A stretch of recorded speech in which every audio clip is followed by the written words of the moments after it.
Hello, my dear listeners. I'm Emma, and I'm so glad you're here with me tonight.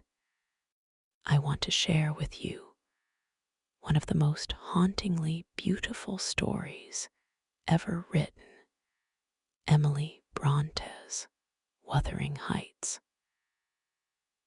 This novel is unlike any other in English literature, a story that burns with such raw, untamed passion that it feels almost alive even now, nearly 2 centuries after it was written.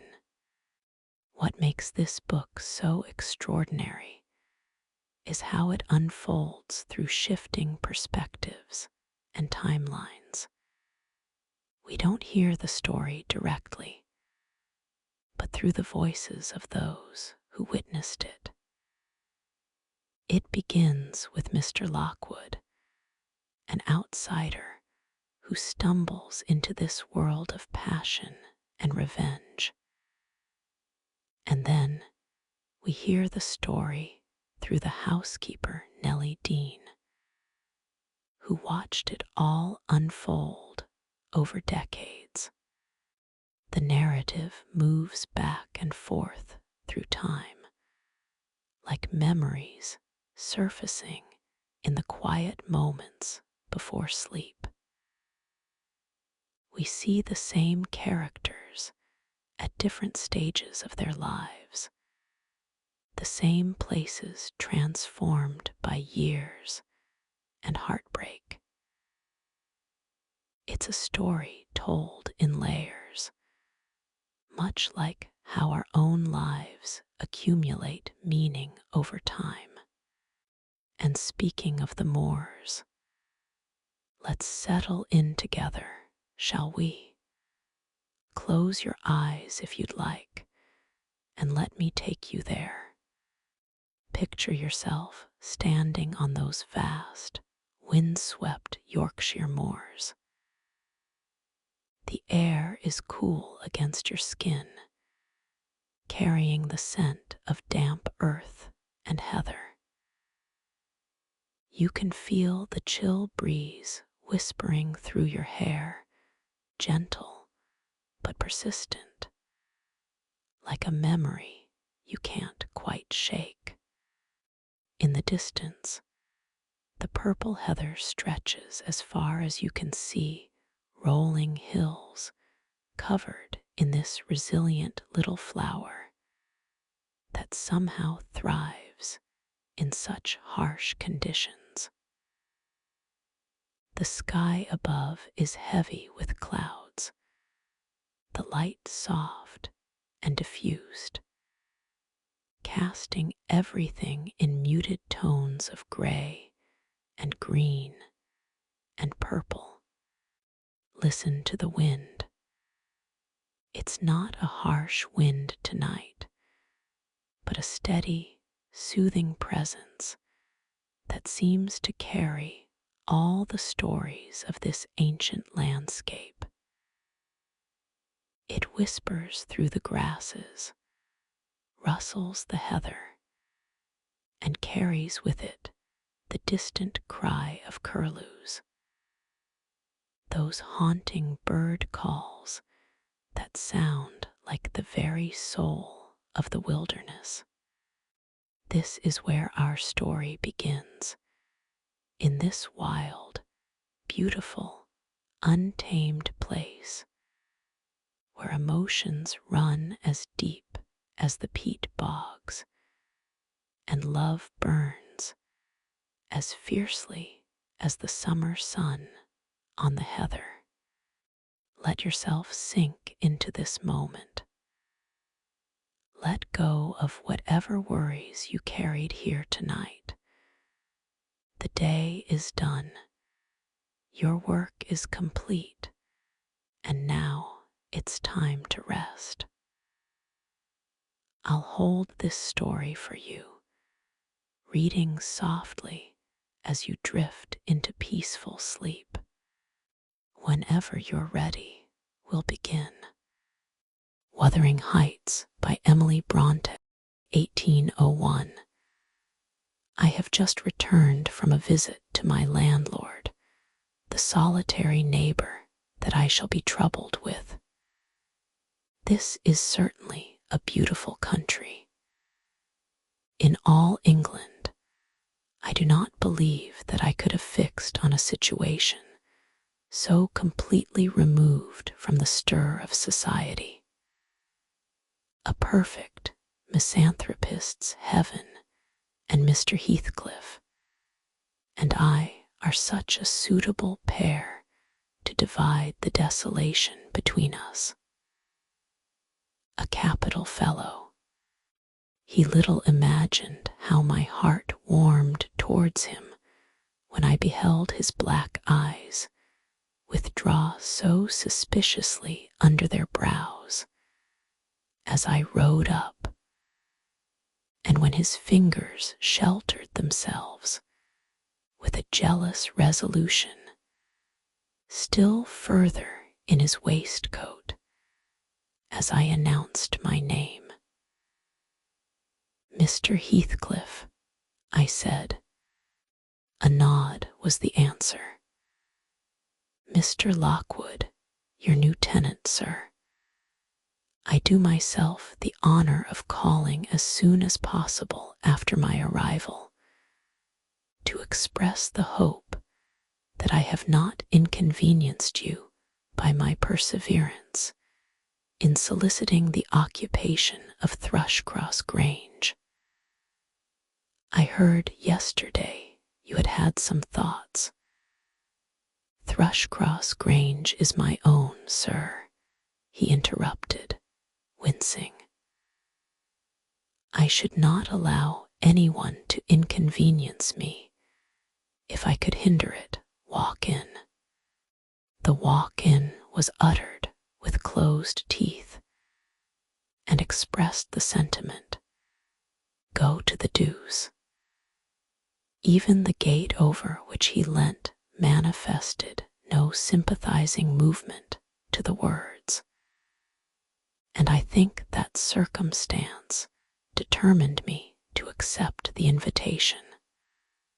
I felt interested in a man who seemed more exaggeratedly reserved than myself.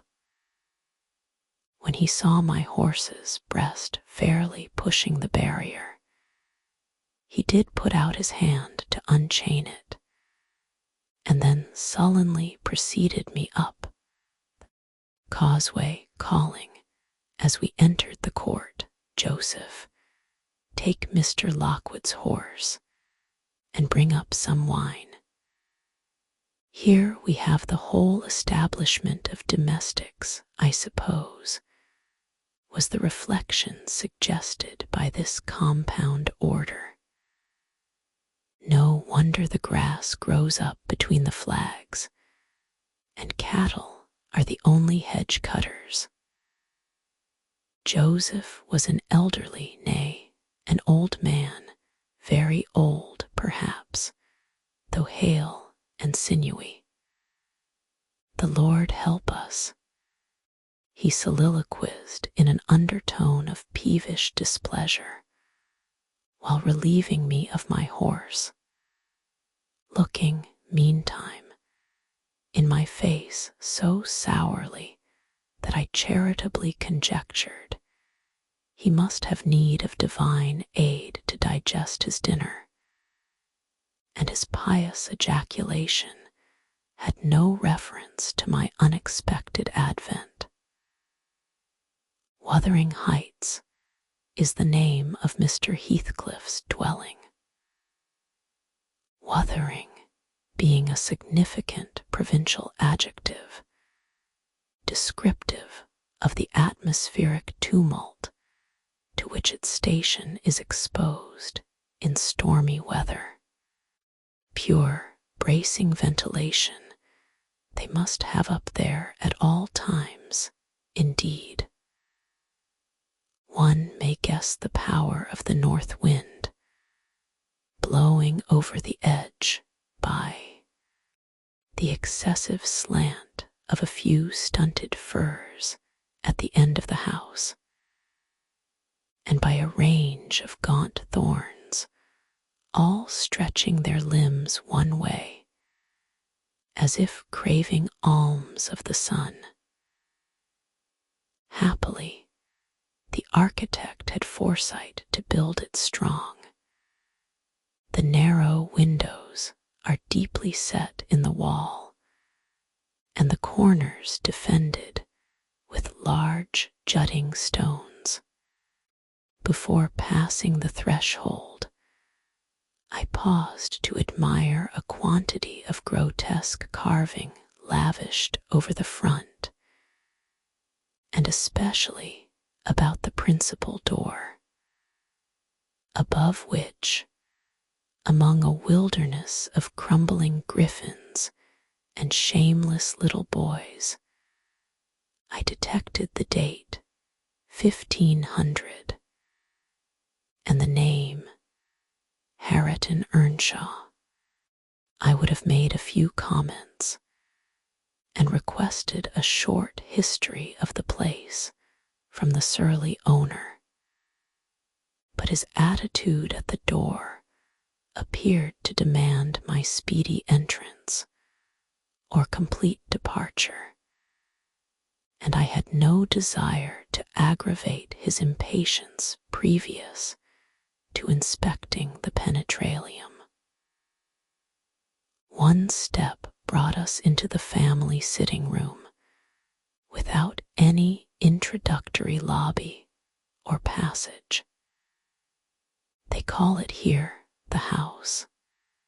Preeminently, it includes kitchen and parlor generally, but I believe at Wuthering Heights the kitchen is forced to retreat altogether into another quarter.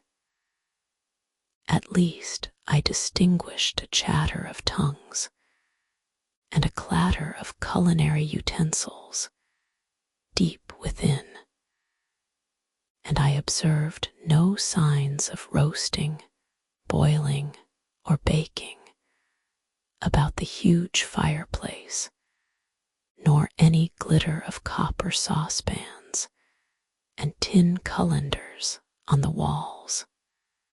One end, indeed, reflected splendidly both light and heat from ranks of immense pewter dishes, interspersed with silver jugs and tankards, towering row after row on a vast oak dresser to the very roof. The latter had never been underdrawn. Its entire anatomy lay bare to an inquiring eye, except where a frame of wood laden with oat cakes and clusters of legs of beef, mutton, and ham concealed it. Above the chimney were sundry villainous old guns and a couple of horse pistols, and, by way of ornament, 3 gaudily painted canisters disposed along its ledge. The floor was of smooth, white stone, the chairs, high-backed, primitive structures, painted green. 1 or 2 heavy black ones lurking in the shade. In an arch under the dresser reposed a huge, liver-colored bitch pointer, surrounded by a swarm of squealing puppies, and other dogs haunted other recesses. The apartment and furniture would have been nothing extraordinary as belonging to a homely northern farmer with a stubborn countenance and stalwart limbs set out to advantage in knee breeches and gaiters. Such an individual seated in his armchair, his mug of ale frothing on the round table before him, is to be seen in any circuit of 5 or 6 miles among these hills, if you go at the right time after dinner. But Mr. Heathcliff forms a singular contrast to his abode and style of living. He is a dark-skinned gypsy in aspect, in dress, and manners a gentleman. That is, as much a gentleman as many a country squire, rather slovenly, perhaps, yet not looking amiss with his negligence, because he has an erect and handsome figure, and rather morose. Possibly some people might suspect him of a degree of underbred pride. I have a sympathetic chord within that tells me it is. Nothing of the sort. I know by instinct. His reserve springs from an aversion to showy displays of feeling, to manifestations of mutual kindliness. He'll love and hate equally under cover, and esteem it a species of impertinence to be loved or hated again. No, I'm running on too fast. I bestow my own attributes over liberally on him. Mr. Heathcliff may have entirely dissimilar reasons for keeping his hand out of the way when he meets a would-be acquaintance, to those which actuate me. Let me hope my constitution is almost peculiar. My dear mother used to say I should never have a comfortable home, and only last summer I proved myself perfectly unworthy of one. While enjoying a month of fine weather at the sea-coast, I was thrown into the company of a most fascinating creature, a real goddess in my eyes, as long as she took no notice of me. I never told my love vocally, still, if looks have language, the merest idiot might have guessed I was over head and ears. She understood me at last, and looked a return, the sweetest of all imaginable looks. And what did I do? I confess it with shame, shrunk icily into myself, like a snail.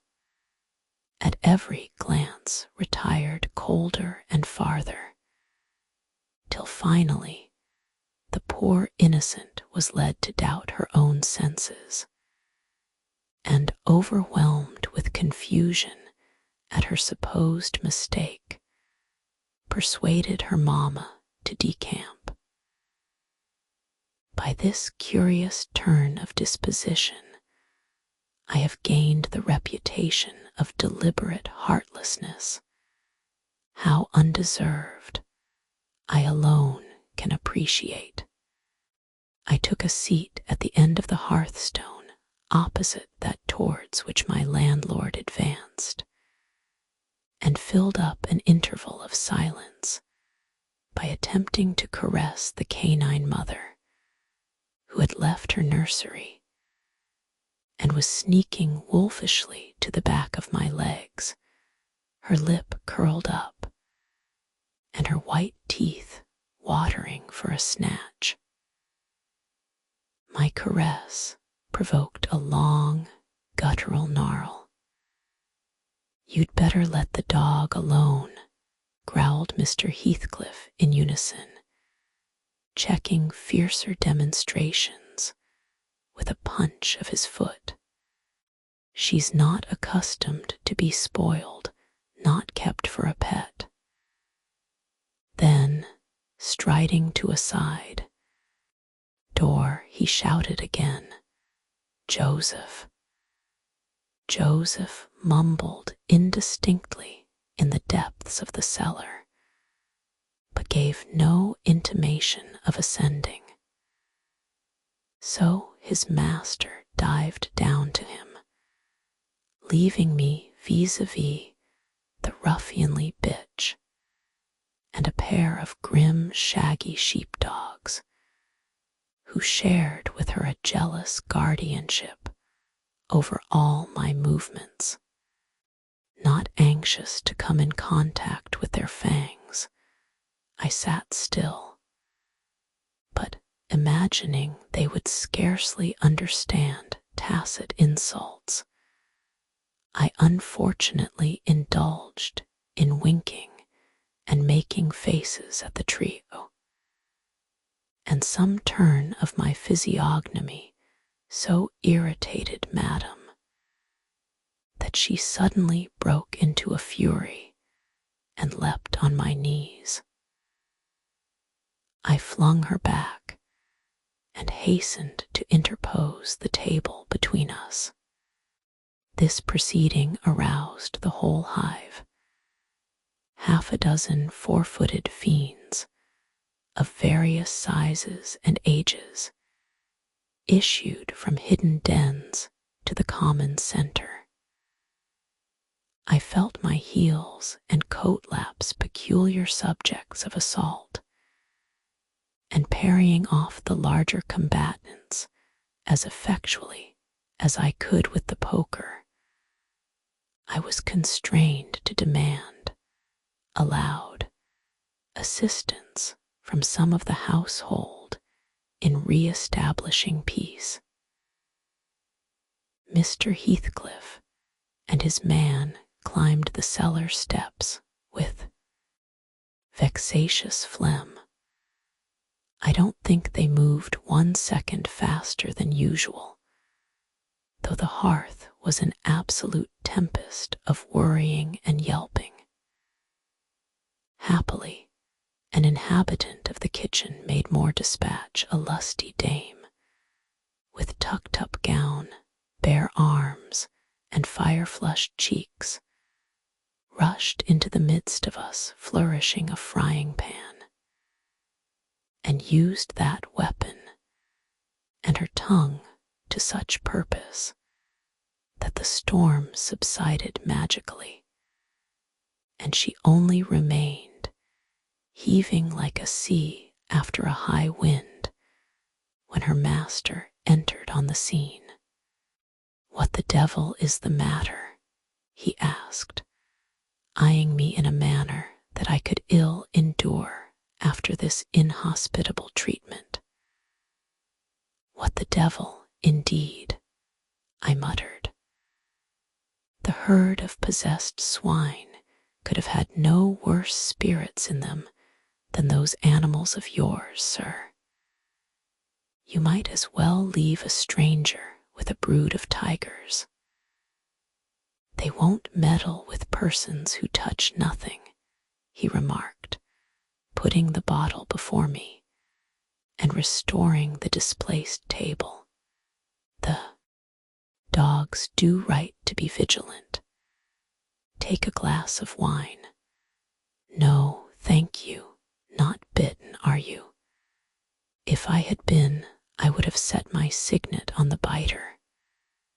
Heathcliff's countenance relaxed into a grin. "Come, come," he said. "You are flurried, Mr. Lockwood. Here, take a little wine. Guests are so exceedingly rare in this house that I and my dogs, I am willing to own, hardly know how to receive them. Your health, sir." I bowed and returned the pledge, beginning to perceive that it would be foolish to sit sulking for the misbehavior of a pack of curs.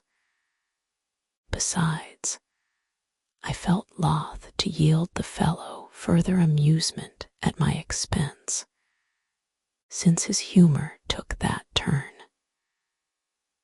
He, probably swayed by prudential consideration of the folly of offending a good tenant, relaxed a little in the laconic style of chipping off his pronouns and auxiliary verbs, and introduced what he supposed would be a subject of interest to me, a discourse on the advantages and disadvantages of my present place of retirement.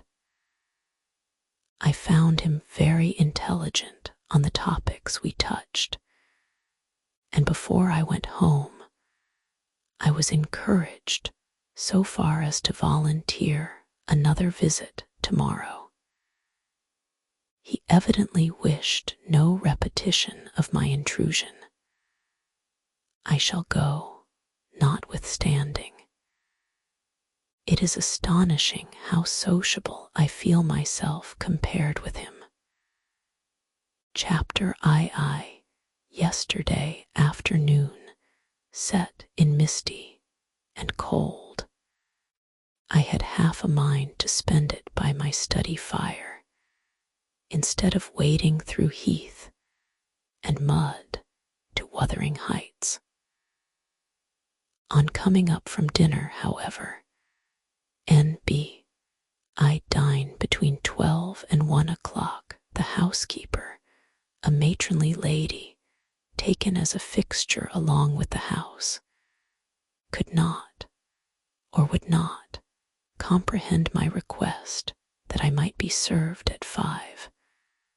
On mounting the stairs with this lazy intention, and stepping into the room, I saw a servant girl, on her knees surrounded by brushes and coal scuttles, and raising an infernal dust as she extinguished the flames with heaps of cinders.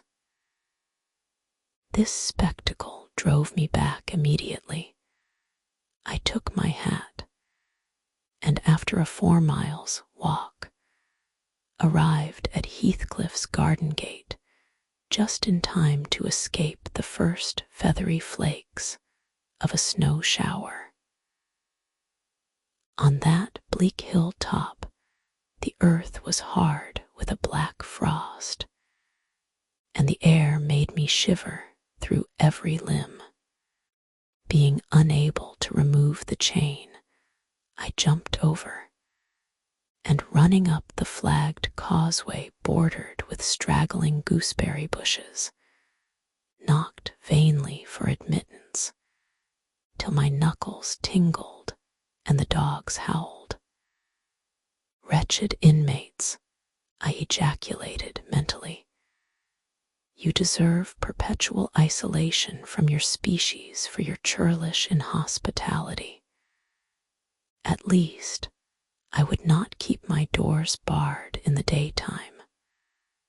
I don't care, I will get in. So resolved, I grasped the latch and shook it vehemently.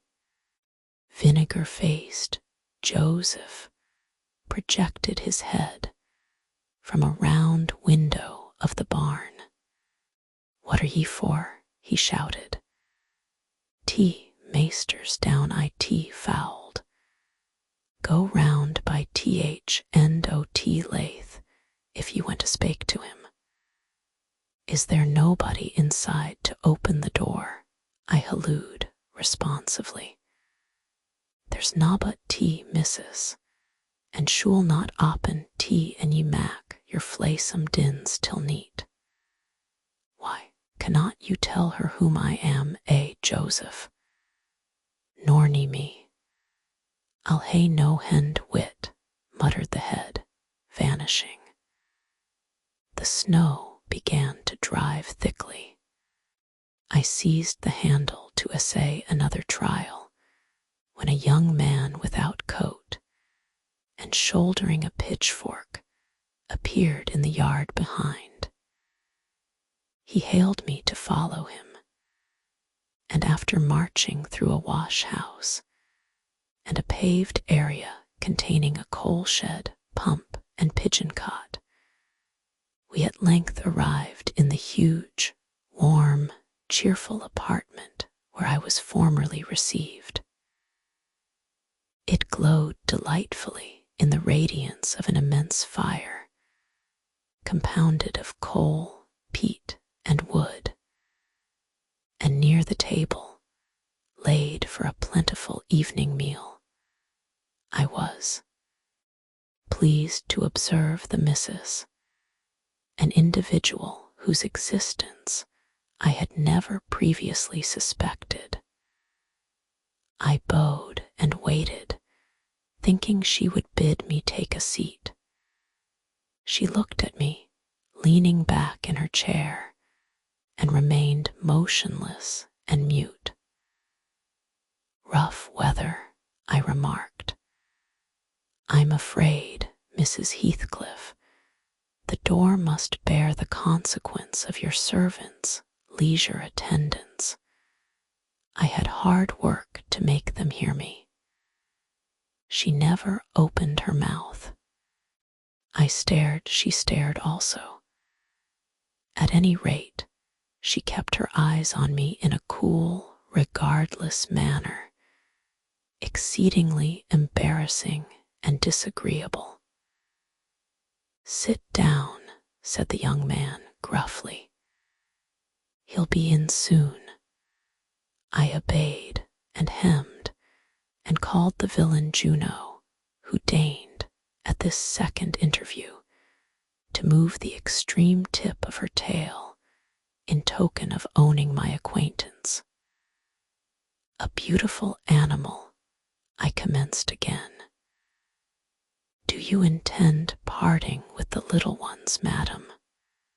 "They are not mine," said the amiable hostess, more repellingly than Heathcliff himself could have replied. "Ah, your favorites are among these," I continued, turning to an obscure cushion full of something like cats. "A strange choice of favorites," she observed scornfully. Unluckily, it was a heap of dead rabbits. I hemmed once more and drew closer to the hearth, repeating my comment on the wildness of the evening.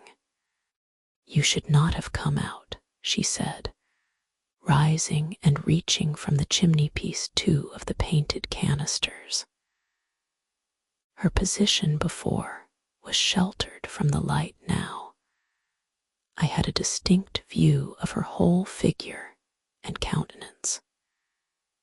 She was slender and apparently scarcely past girlhood, an admirable form, and the most exquisite little face that I have ever had the pleasure of beholding, small features, very fair flaxen ringlets, or rather golden, hanging loose on her delicate neck, and eyes, had they been agreeable in expression, that would have been irresistible.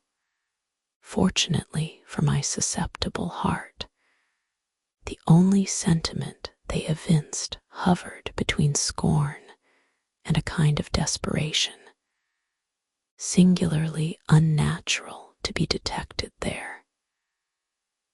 The canisters were almost out of her reach. I made a motion to aid her. She turned upon me as a miser might turn if anyone attempted to assist him in counting his gold. "I don't want your help," she snapped. "I can get them for myself." "I beg your pardon," I hastened to reply. "Were you asked to tea?" she demanded, tying an apron over her neat black frock and standing with a spoonful of the leaf poised over the pot. "I shall be glad to have a cup," I answered. "Were you asked?" she repeated. "No," I said, half smiling. "You are the proper person to ask me." She flung the tea back, spoon and all, and resumed her chair in a pet, her forehead corrugated, and her red underlip pushed out, like a child's ready to cry. Meanwhile, the young man had slung on to his person a decidedly shabby upper garment, and, erecting himself before the blaze, looked down on me from the corner of his eyes, for all the world as if there were some mortal feud unavenged between us. I began to doubt whether he were a servant or not. His dress and speech were both rude, entirely devoid of the superiority observable in Mr. and Mrs. Heathcliff. His thick brown curls were rough and uncultivated. His whiskers encroached bearishly over his cheeks, and his hands were embrowned like those of a common laborer. Still, his bearing was free, almost haughty, and he showed none of a domestic's assiduity in attending on the lady of the house. In the absence of clear proofs of his condition, I deemed it best to abstain from noticing his curious conduct. And 5 minutes afterwards, the entrance of Heathcliff relieved me, in some measure, from my uncomfortable state. "You see, sir, I am come according to promise," I exclaimed, assuming the cheerful, "and I fear I shall be weather bound for half an hour, if you can afford me shelter during that space." "Half an hour," he said, shaking the white flakes from his clothes.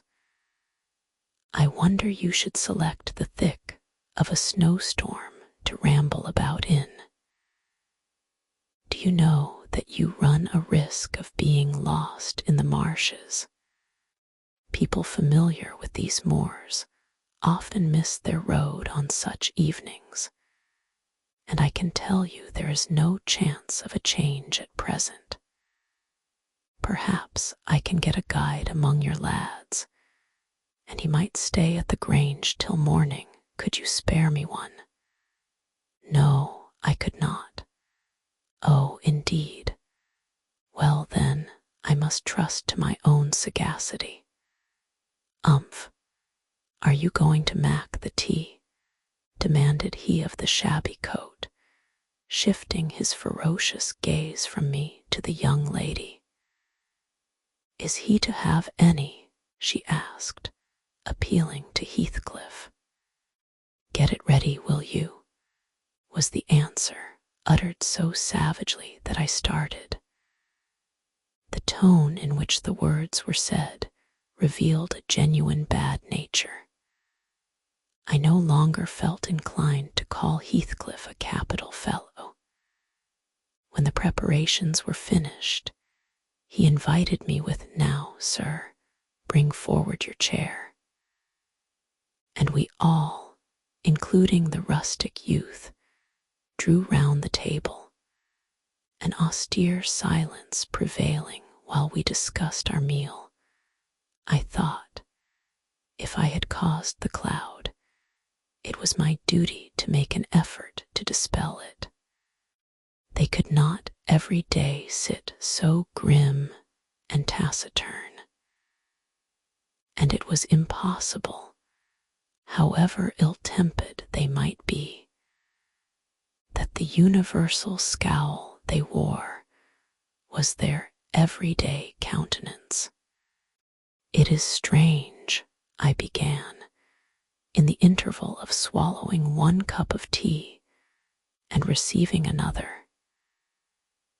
It is strange how custom can mold our tastes and ideas.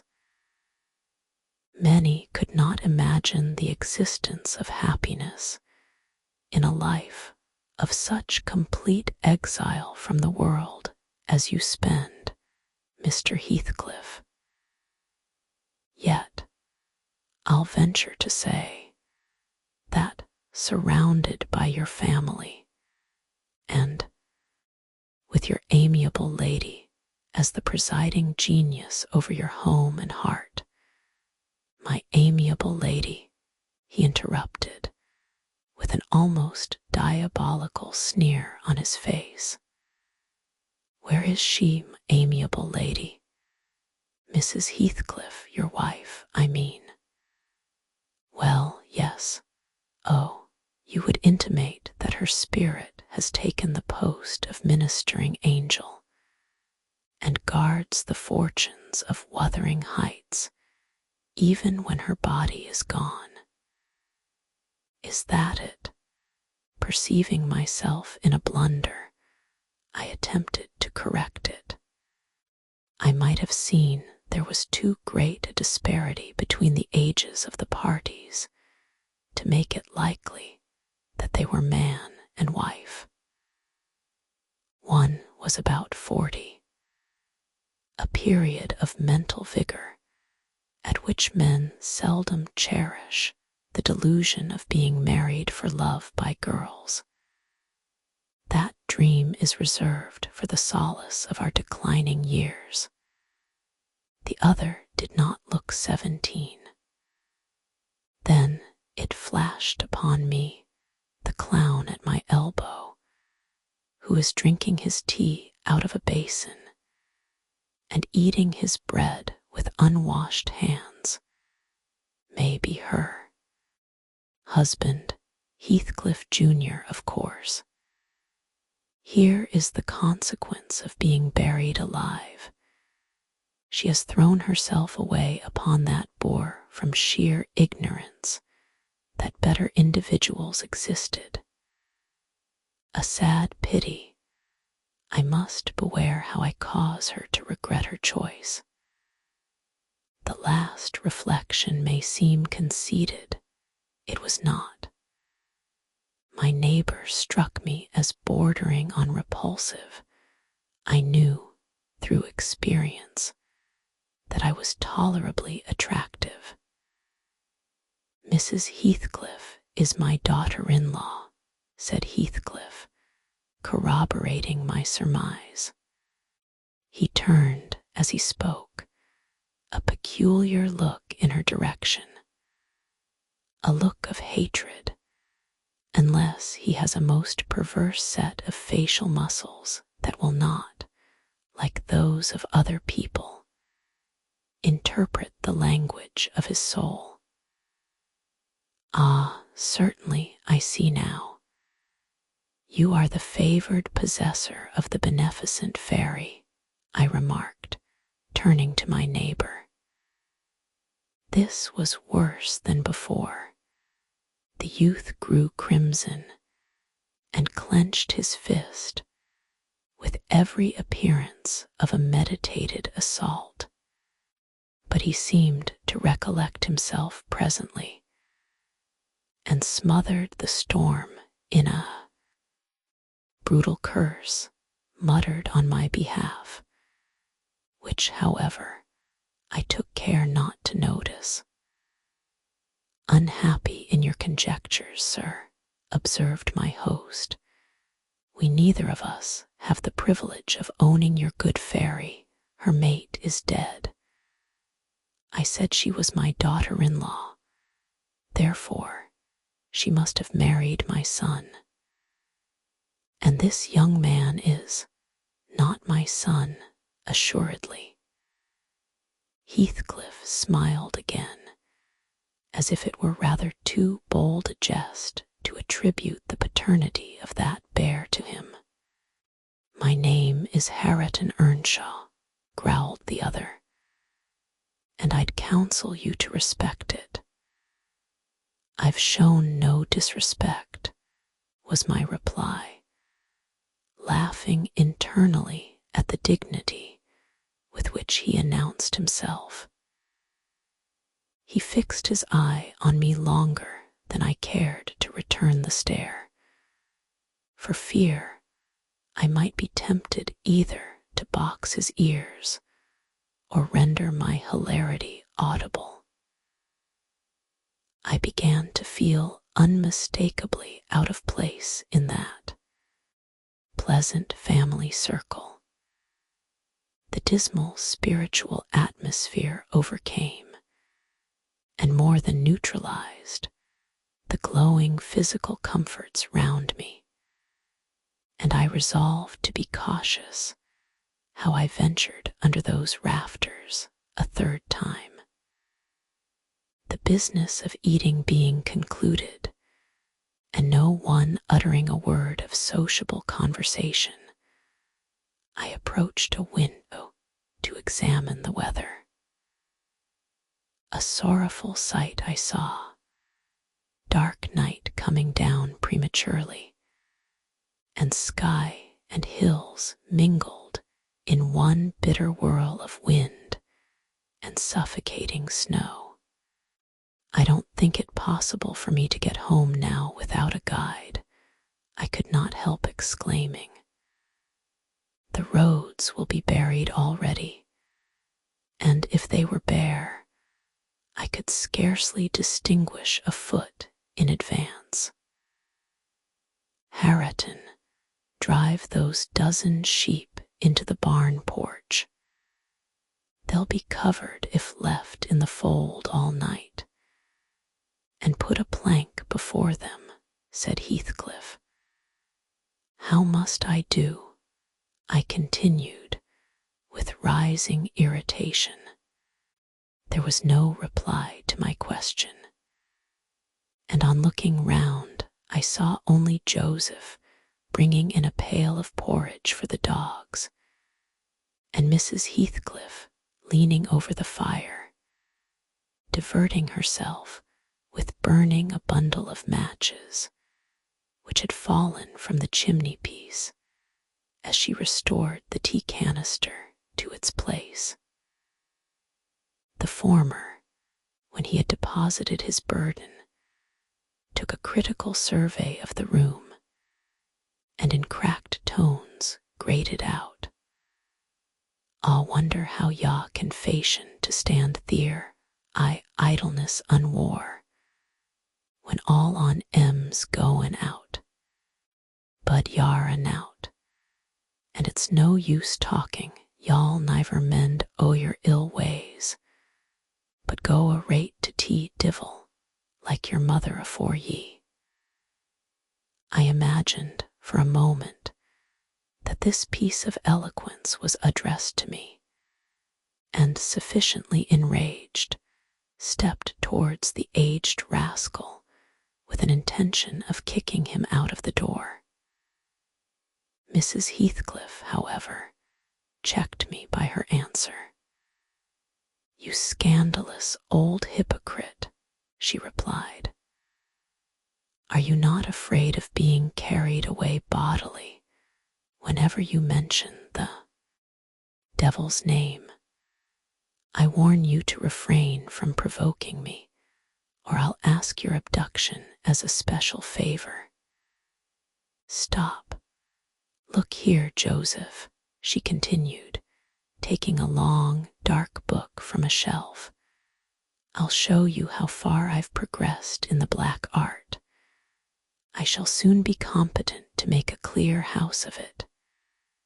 The red cow didn't die by chance, and your rheumatism can hardly be reckoned among providential visitations."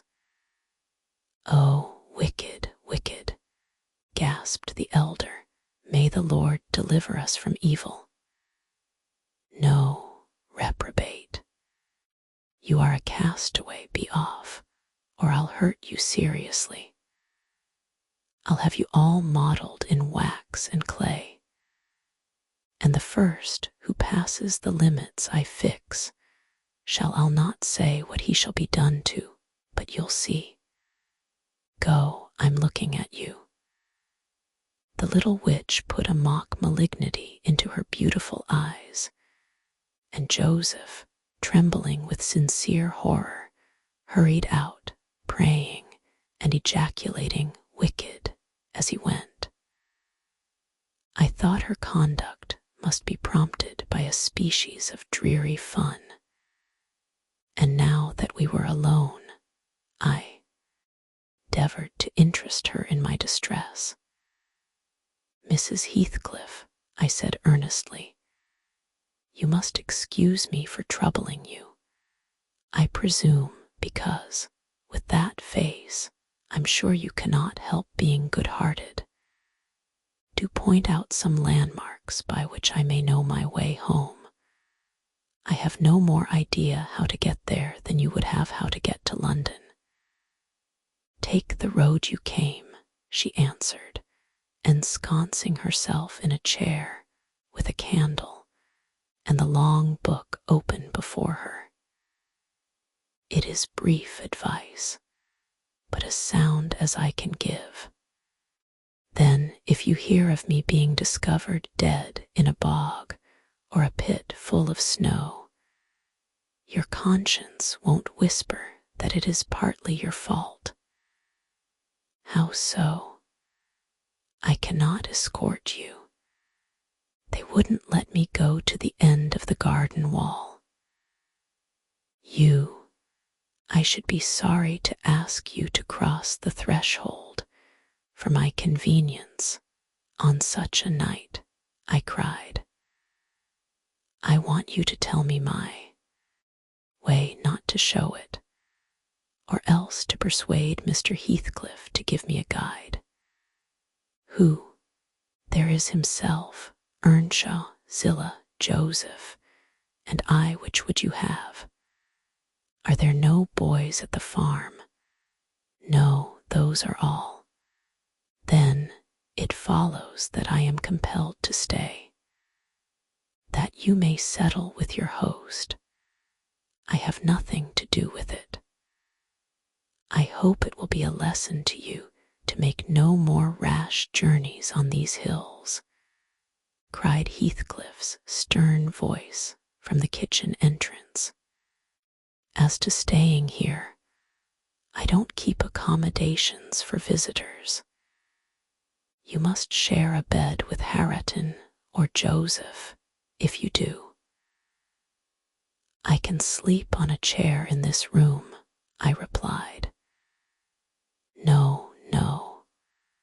A stranger is a stranger, be he rich or poor. It will not suit me to permit anyone the range of the place while I am off guard," said the unmannerly wretch. With this insult, my patience was at an end.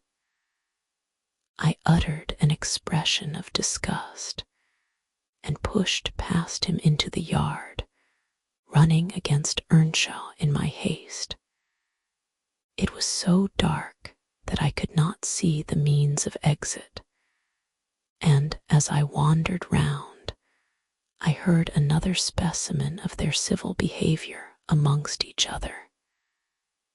At first, the young man appeared about to befriend me. "I'll go with him as far as the park," he said.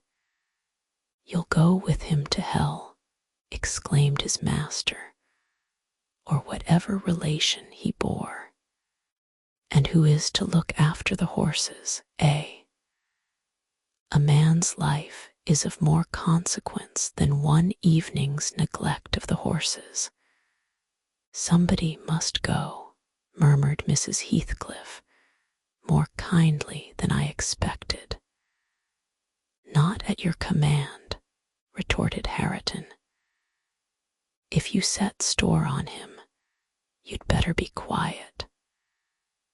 Then I hope his ghost will haunt you, and I hope Mr. Heathcliff will never get another tenant till the Grange is a ruin," she answered sharply. "Hearken, hearken, shoes cursing on 'em.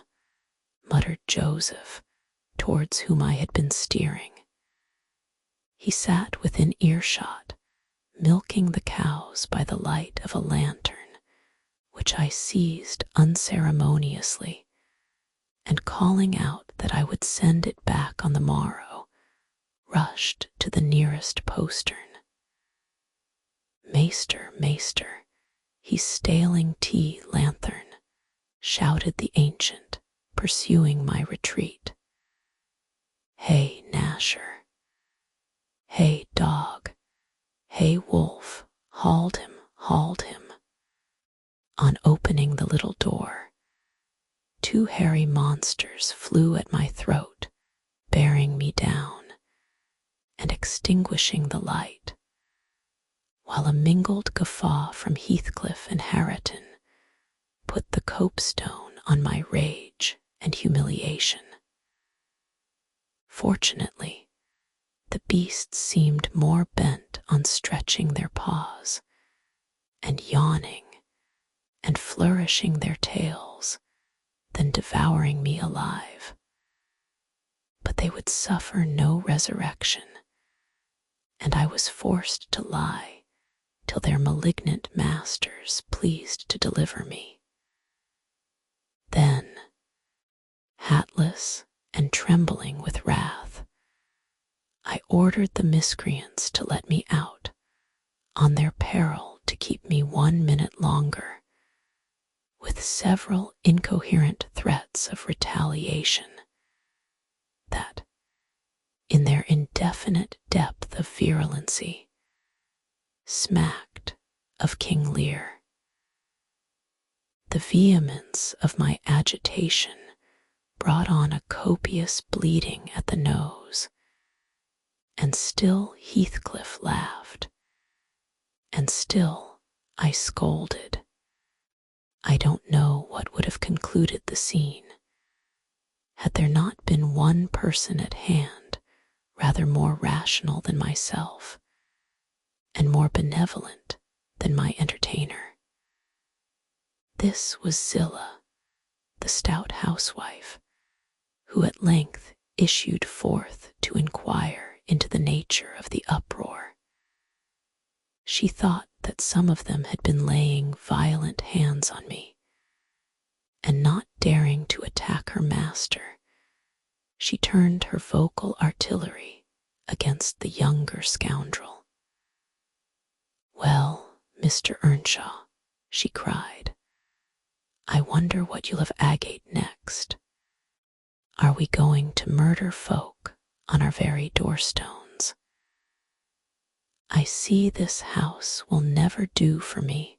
Look at T, poor lad, he's fair choking.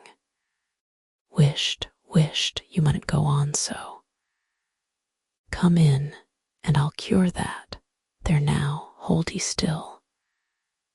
With these words, she suddenly splashed a pint of icy water down my neck and pulled me into the kitchen. Mr. Heathcliff followed, his accidental merriment expiring quickly in his habitual moroseness. I was sick exceedingly, and dizzy, and faint, and thus compelled perforce to accept lodgings under his roof. He told Zillah to give me a glass of brandy, and then passed on to the inner room, while she condoled with me on my sorry predicament, and having obeyed his orders, whereby I was somewhat revived, ushered me to bed. Thank you for spending this time with me tonight. We've just wandered through the first 2 chapters together. The very first steps onto those quiet, untamed moors. There's something special about beginning a story with someone, like opening a door and taking that first breath of a new world. I'm really glad we could share that moment. If you're still awake, I hope you feel a little more at ease than when we started. And if you drifted off along the way, that's perfectly fine. I'll always keep reading for you, for those who find a special kind of peace here. I've been building a quieter corner beyond these free episodes, a place with the full library, more stories read gently, and a few personal things I only share with the people who choose to be part of it. It's kept soft and ad-free because of listeners who want this world to stay peaceful, who want to help me keep making it. If you ever feel curious, or if you want to go deeper with me, there's a link waiting for you in the description. No pressure at all, just an open door. For now, rest well. I'll be here with the lamplight on whenever you're ready to return.